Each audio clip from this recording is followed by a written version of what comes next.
Continuing our HTML series with the table tag. First आहे syntax, angular bracket मध्ये table tag, content आणि end of angular table tag. Table tag allows web developers to arrange data into rows and columns.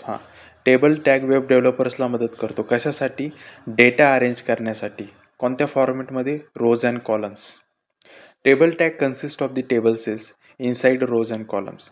Table tag कशाचा बनलेला असतो? Table सेल्सचा, जिथे आपला data store होतो आणि त्या रोज आणि कॉलम्सच्या फॉर्मॅटमध्ये असतात. You can create a table using. आता टेबल क्रिएट करण्यासाठी आपण टेबल टॅगचा असा यूज करू शकतो.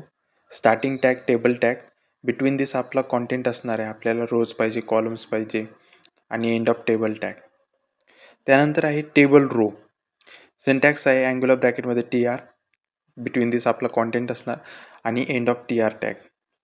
इच table data filling in a row format, every new line data filled in a row format. ज्या रो फॉर्मॅट एक कंटिन्युअस लाईनमध्ये किंवा हॉरिझॉन्टली आपण जो डाटा एंटर करणार आहे त्याला आपण रो म्हणणार. Each table row starts with a. Table row start कशी होती? Starting tag TR, between this त्याचा कॉन्टेंट असणार आणि एंड ऑफ TR. आता एक्झाम्पल पाहतो आपण. टेबल टॅग घेतला आहे, त्यात टेबल रो घेतली आणि टेबल रोमध्ये आपल्याला काय डेटा प्लेस करायचा तो आपण इथे लिहिणार. एंड ऑफ TR टॅग आणि एंड ऑफ टेबल.